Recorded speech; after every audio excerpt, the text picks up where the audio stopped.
Welcome to the Axpona Audio Insider Podcast. My name is Lenny Florentine. I'm joined today from Acora Acoustics, Sheree and Val. What's up, guys? It is so good to see you guys. Hey man, how are you doing today? How are you doing during this nice little heat wave we're having across the Midwest and the Mideast and the Toronto region?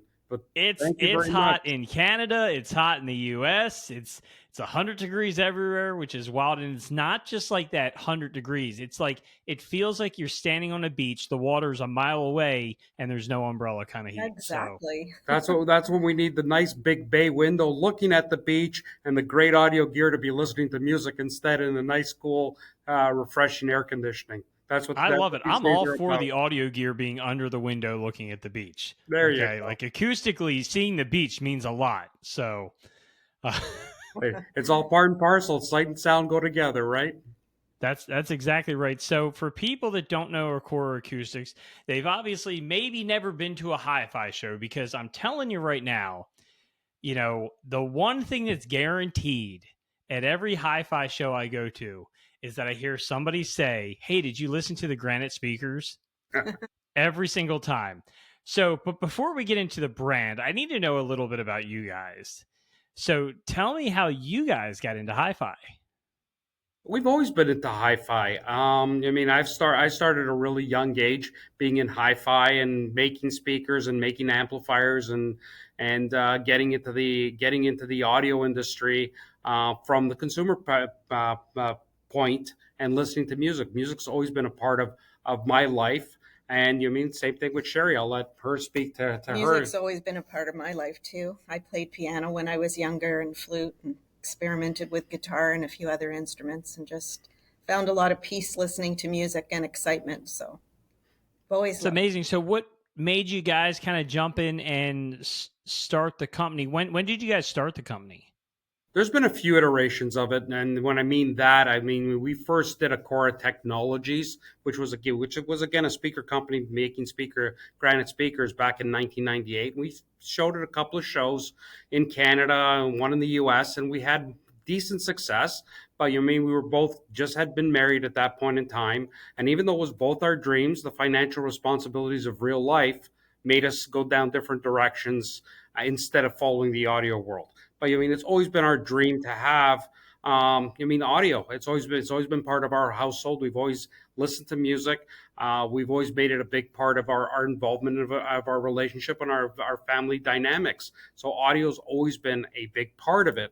When we came around to 2015, 2016, we're a little bit further ahead, 20 years later plus. And at that point in time, opportunities presented itself to follow our dreams. And well, actually, Sherry looked at me and said, "Let's do it." We were in New York City. We were at a big, at one of the big stores, one at the Harmon store on Fifth Ave, 7th Avenue, I believe. And we were downstairs listening to their $2 million system. And we looked at one another and we were like, "What are we doing? Let's go! Like this is what we love. Why are we not doing this? We know You what our have to stuff sounds remember like." that Val's been building speakers forever. So I've been listening to his speakers for a long time before it was ever became an idea to put to market. So we've been familiar with his sound for a long time and how music can sound through different speaker materials and different things like that. So Now, are all your speakers Granite? no, we've started with a new line now. Okay, we'll get into that, but I got to ask before we do. Why Granite? Let me ask you the reverse question. Why not Granite?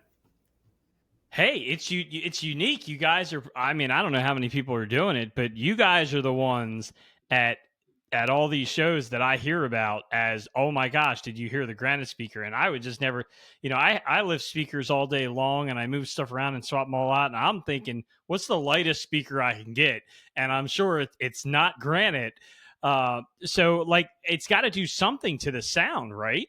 Well, let's look at why speakers are built the way they are. Man is lazy, so we're going to use common materials around us in order to build what we're going to use. I mean, houses used to be built out of wood, and stereo systems used to be built out of stamped steel chassis before we had CNCs and aluminum and so on and so forth. Houses, if you want a house to last, it's not a wood log house anymore. You're building it out of brick, and you're building it out of concrete, you're building it out of stone and materials that are going to last longer. The same thing can be said with speaker cabinets.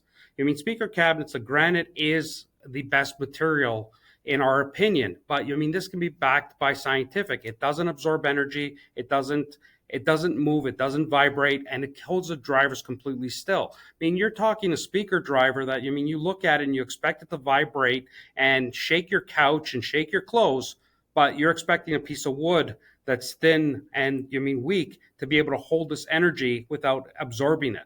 I mean, granite will not absorb that energy, so you get more dynamics. It's just a better material overall.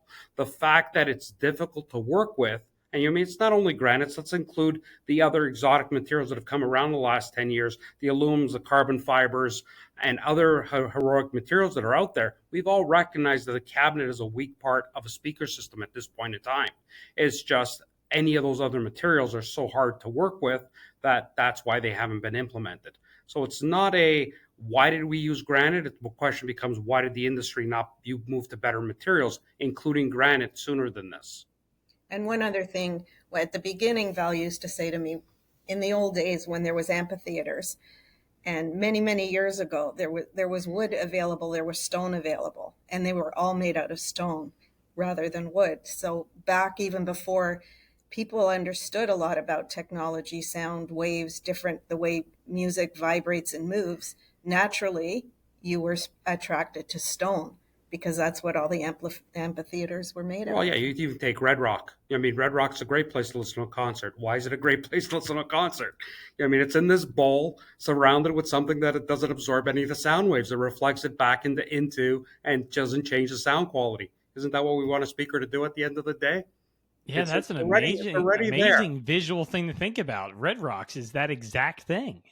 Yeah. But that's why it's that exact thing, and that's why we look at it. We say it's a great place to listen to a concert because it's not absorbing the sound; it's completely reflecting it, it's keeping the energy and the dynamics and the transients all the same, which is why it sounds so phenomenal.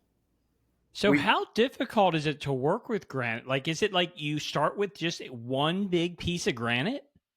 We buy sheets. So the sheets we buy, depending on the model we're building, are either 3/4 of an inch thick or 1.25 inches thick of material. I mean, these slabs generally start anywhere. I mean, they're generally about 6 feet by 12 feet. They can be slightly bigger, slightly smaller, but that's the general size. So we're talking a piece that's roughly about 800 pounds that we start working with.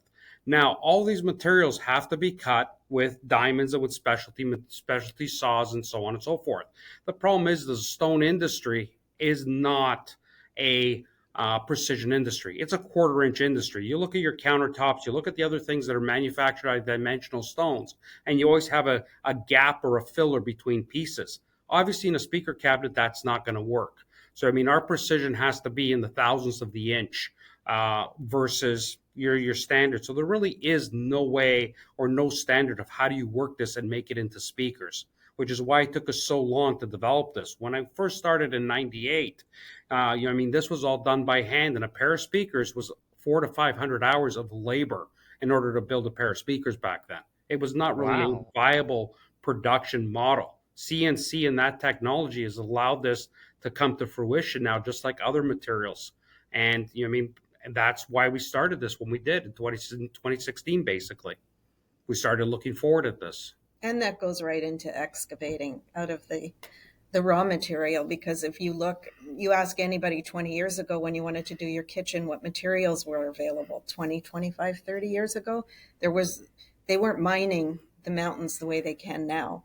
And the materials just were not available. Well, it's the same thing. You go back 30 years ago, 40 years ago, you look at even dimensional stone, you find very little granite use. It was mostly marble. And that's because we didn't have diamonds. I mean, chemical diamonds are a 40-year-old thing. We don't look at it. It's just like the internet, what we're doing right now. 20 years ago, this is an impossibility. 10 years we weren't doing this 20 years ago. That's not how any of this was working. There wasn't no phones to just go and record everything. That was all just starting. If we look at 2001, which you can all remember 2001, it was a real change in history. 2001, computers were basic, Dot matrix printers were still around, and I mean, communicate. The best you got off a computer was watching a TV card to watch TV on your computer, and that was taxing the computer at 100%. Well, take that same dimensionality and growth in computer technology, which is literally what it is, that's allowed machinery, CNCs, and other machines to operate and to be able to give us these products in usable quantities, and with technology that makes this feasible at this point. But we are still a bleeding edge company. We are developing all our own technology. We are manufacturing our own machines. We are getting our tooling custom made for us. So when I say tooling, I don't mean a jig. I mean literally diamonds and bits and so on and so forth. We have to get all that stuff custom made for us at this point. So what kind of reaction do people have when they see these speakers for the first time? Excitement. Excitement, believe. I mean, you just said it. Have you heard the Granite speakers? I'm telling you, every show, as long as I can remember, I hear that multiple times. And I know exactly who they're talking about, but I there's nothing else that I hear absolutely every time. Every single show I get, have you heard the Granite speakers? That's because the sound quality, and I mean, in our opinion, or in my opinion, is that next plateau level. So you're getting everybody coming out there going, I mean, yes, this is a new product, but it's not just a new product, it's a new sonic, it's a new experience of listening. You get to hear things that you didn't think were possible. So I mean, it is one of those revelations, and it does push that sonic envelope to that new level. So absolutely. And now you've launched a couple new products. Let's talk about that. I didn't know this. What we've launched, I mean, we think our high-end audio should be available to everybody. So what we've done is made some really long thought-out design choices. I mean, my original speakers were black granite with exceptional drivers and no compromise absolutely anywhere. And you mean the only design choice was, how great can we make this? Let's not put anything in here that's gonna save a penny. Okay, the cost was not on the table at all, and it's why we landed the speakers being the price points they're at, and they're fantastic for that price point. But we realize that not everybody has $100,000 or $200,000 to spend, or even $50,000 to spend on a pair of speakers. So I mean, during conversations that we had, we said, how can we make this available to everybody? And we did design choices, and that design choices, instead of granite, we used marble. Marble's a little bit softer of a material. It's easier for us to work. The availability of it is easier to get. We brought down the assembly time. We brought down the cutting time. We brought all that down. So, I mean, we have our MRC series, which start at the MRB bookshelves, or stand mounts. I mean, they start at $8,000 a pair, and they're using you mean marble cabinets and Acuton drivers. So you mean you don't really get a lot of speakers in that price point using Acuton drivers, let alone using exotic cabinets and not compromising on any of that. So like I said, we made design choices at that point, but that entire series is meant to be in the quote unquote luxury series, which starts at $8,000 and ends at about $30,000, which is the hot spot for entry level buyers, and I mean people who can't afford these high end systems but still deserve to be able to have high end audio. I like to look at it as this is something that's achievable for most people, as if they're buying a second car. And the high end speakers and the ones made out of granite are somebody able to afford a second home. That's great, and we all aspire towards it, but it's not something that's easily done. But can I buy another car, or can I spend less money on my car and have this? I can. It's all achievable if it's something that you desire. It's something that you can work towards and hopefully put together. So, and you know, one day they might be then upgrading to that other house. You know what I mean? They might be. Once we get them into the loop, we all agree. The one thing everybody in the audio industry agrees to is we need to get more than that 0.1, 0.5% of the population into this. How do we get more than the 0.5% of the population? We make it accessible. You know, that's exactly what I work on all the time is that exact thing. Now, is an $8,000 pair of speakers inexpensive? No, it's not. Is $8,000 inexpensive for a high-end pair of speakers that bring you into that high-end realm? It's absolutely inexpensive. We know that. Mm-hmm. That's not a crazy number to get into the high end market. But I'm not going to come out there and tell you it's cheap. It's not cheap. It's still an expensive product, but it's achievable. If you say this is what I want, or you're putting together a nice home and you say, okay, my budget is $20,000-$30,000 for my audio system, then this is an achievable product in that price range. So tell me about the drivers. What type of driver are they again? These are the Acuton ceramic drivers that are found in a lot of the very high-end speakers around the world, including our own. I mean, it's one of the most acclaimed drivers on the planet. And we decided in this series to put, like I said, the design choices. This was one of the choices we could facilitate in these price points, was to use these drivers that are regarded as one of the best drivers in the world. Yeah, I'm not super familiar, so I was curious of, like, Okay, what their if, profile is, maybe, or if we go through companies that use them besides ourselves, you have Tittle that are using them, you have Von Schweiker that's using them, you have Martin that's using them, you have Venberg that's using them, and on and on and on. As you hear, those are all the premier brands in this industry. The thing is most of those speakers will generally start at $50,000 and above. So we've taken drivers that are generally in the unobtainium market, and we brought them into the relatively entry level for loudspeakers. They are a ceramic based driver, so the cone materials are made ceramic, so they're almost they're a very hard material. They sound fantastic. Same thing with the tweeters. We use their ceramic tweeters. So the actual drivers themselves are ceramic. I mean, the drive structure, they use different drive structures as well, proprietary voice coils and so on and so forth that they use in their designs. But they are literally the bleeding edge products in the loudspeaker industry. And how long have these speakers been out? Which ones? The MRC series? The MRC series, yeah. We did a pre-release of them in November of last year at Capital Audio Fest, is where we Right by released me. them. Right, so we released them there.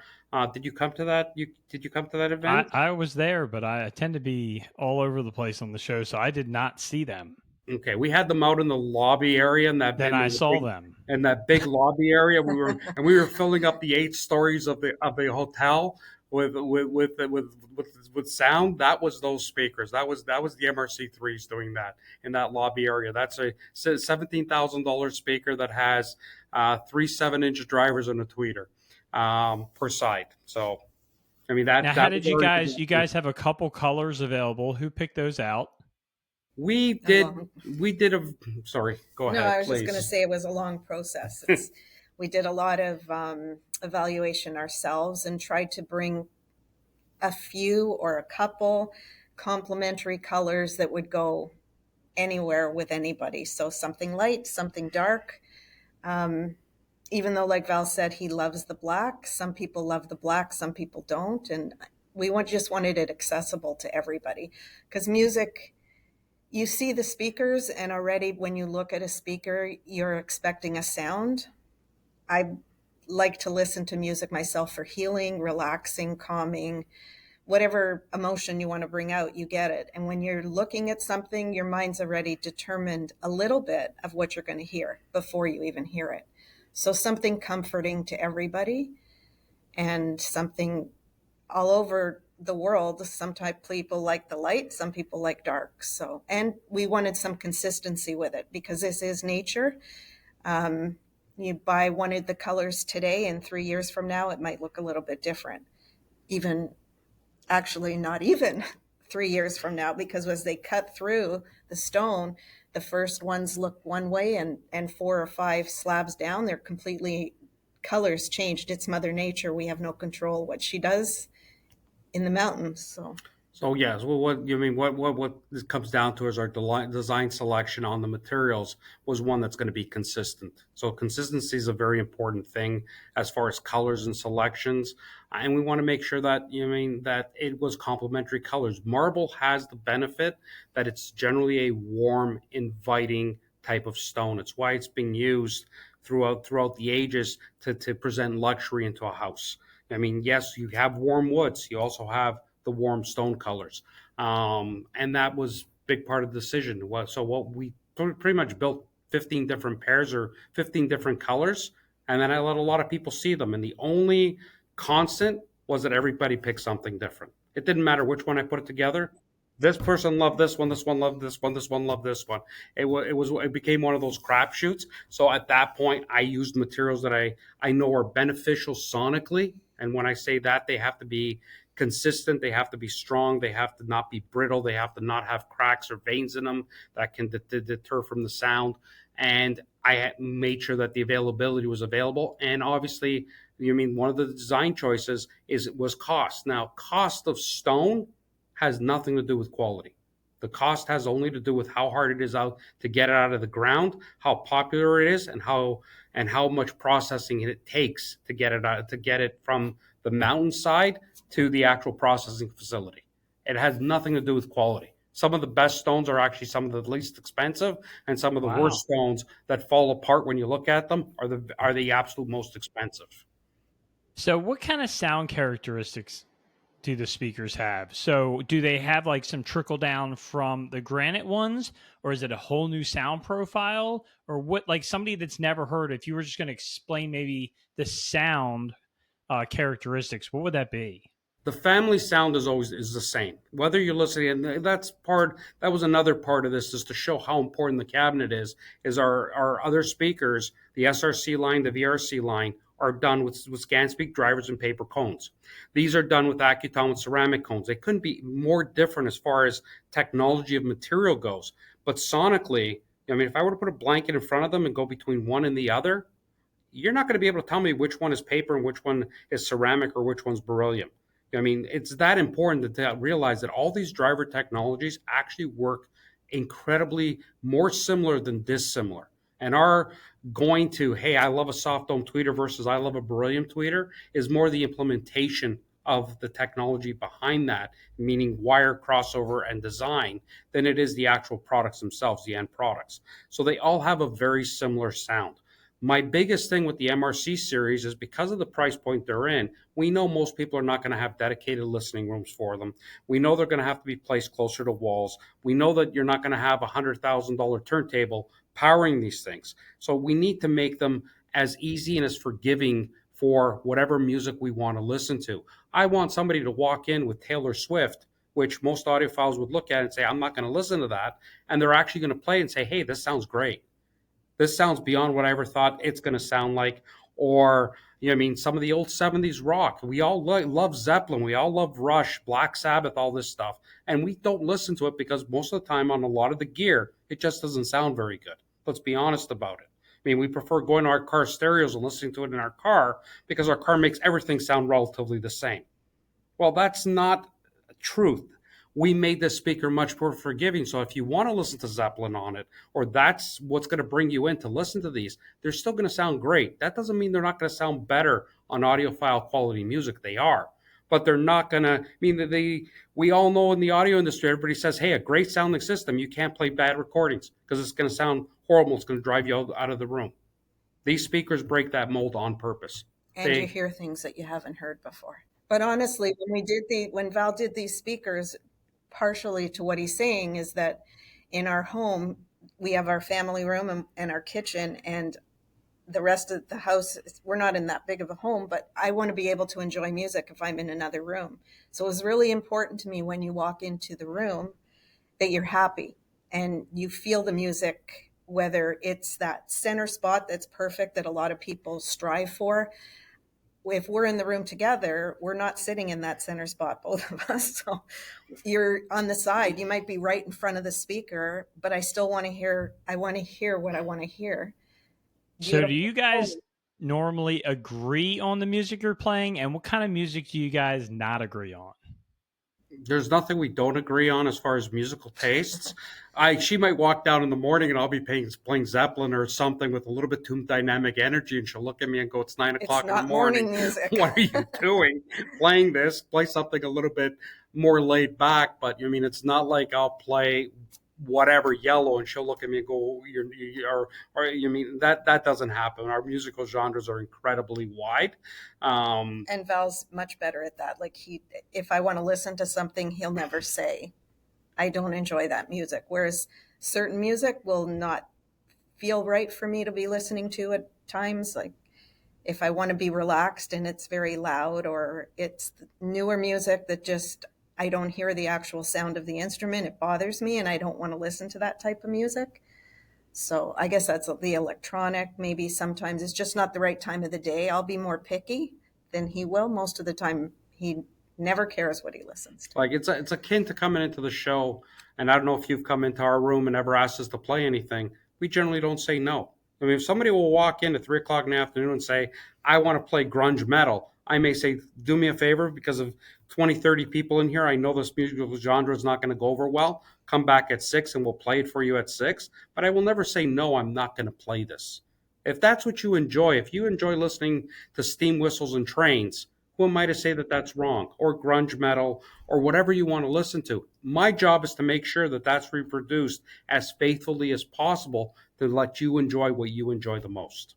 So now, Sheree, you listen to a lot of relaxing music, it seems. Do you ever listen to lo-fi on your hi-fi system? I don't know.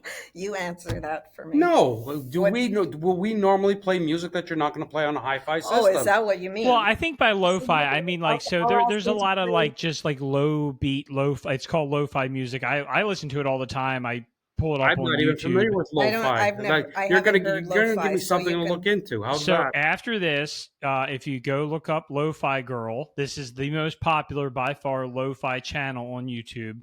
Okay. And it's a girl with her cat. It's a cartoon. A lot of these lo-fi things are just a cartoon on a loop for hours. And it's just low beats, of different genres, maybe some relaxing jazz or some instrumental or whatever, but it's all lo-fi, so it's background relaxing music. And when I work, that's usually what I have on in the background, because I can constantly let it play while I do other things and it won't be interrupted. So yeah, if you want some relaxing music, I highly recommend never heard some. Of that, so that's why I said I wasn't sure. So you're talking about enjoyable elevator music is what we're talking about. It is enjoyable elevator music. There you go. Yes. Sure, absolutely. I'll check that out.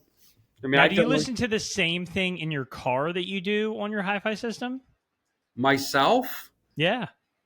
I do listen to a lot of the stuff on my hi-fi system. I will play everything, including a lot of classic rock. When I get into my car, I don't like hearing repeat songs, and I don't want to tie myself only into audiophile music, because it's not right. A lot of people that we're trying to introduce into this industry are not going to walk in and start playing audiophile music. They're going to want to play stuff that's familiar to them, which is the top 40 and the classic rock for the most part. So in my car, I will a lot of times, I have Sirius radio in my car. I will a lot of times just play the top 1,000 countdown of either rock or country or whatever, just to hear what something else sounds like. I don't expect my car to sound good. It's not going to sound good. But at the same point in time, if I hear something in the car that is particularly enjoyable, I'm going to go inside and listen to it on the speakers and make sure that's enjoyable there too. And if it's not, then why is it not? And I'm not as picky when I listen to music. I'm happy to even listen to it on my phone and the house and the car and wherever it is, somebody just singing in the shower, anything like that. It's a different type of comfort for me. I guess I don't associate myself with audiophile or just that particular sound that people maybe try to listen for. I listen from the sound that I want to hear and what feels good to me. So when I was younger, I would sit down at a piano and just play House of the Rising Sun, because that song just meant something to me. And you might never hear it as an audiophile song, but well, you won't, because the House of the Rising Sun is probably one of the worst recorded recordings that there is on this planet. It's bright, it's brittle, it's everything that tells you that you should not be playing this on a high-end system. And it is actually the Animals, the House of the Rising Sun is actually one of the tracks I always play when I'm designing speakers, because if it makes that sound good, it's going to make everything sound better. It's going to allow you to play a lot of this stuff. Interesting. So what would you guys tell someone who's maybe thinking about getting into audio, that's not into hi-fi, they don't have a system? I'm gonna return a question to you. When your buddies come into your house, people are not into audio, generally speaking, and you say, "Listen to my system," what do they ask you generally to play? Whatever pop songs they're currently listening to, or whatever, not just pop, but like, yeah, popular songs. Top They 40. just want to hear what they listen to on their phone. Correct. So once you put it on a system, they go, "Oh my God, I can't believe it sounds like that." Now you've hooked them. Now you've gone So into the audio industry, and this that is happens with my kids. My kids will have friends over and they'll all be singing a song, right? Or playing on the piano or singing a song. And I'll be like, hey, you guys want to hear that on something that's worth more than my car? And so I'll go grab something out of a box, hook it up, and I'll put it on. They'll be like, oh, man. So, yeah. But there's the target. And that's my problem when somebody walks in the door and says, "Let me listen to the House of the Rising Sun," and you're in one of these $1 million systems, and you're looking at it, and the sales guy goes, "No," because they know how it's going to sound. It's not going to be right. And that's the target there for us, is to make sure that no matter what somebody walks in the door, especially in the MRC series, that if they want to play whatever they're going to play, that it's going to blow them away. They're going to be instantly hooked into, I maybe can't afford this today, but now this is on my bucket list. I want to get into audio. There's the target. That's exactly right. And hey, appreciate you guys coming on today. I'm excited to hear the MRC series. I'm excited to see you guys again in person soon. So hopefully at one of the shows we'll see each other. And I didn't know you guys had a new line, so I learned something today. I hope you guys learned something and had some fun on the Audio Insider podcast. Absolutely. Thank you. Thanks for the opportunity to be on the podcast. Thank you, sir. So for Lenny, Florentine, for Sheree and Val from Acora Acoustics, we will see you guys next time. Take care. Thank you.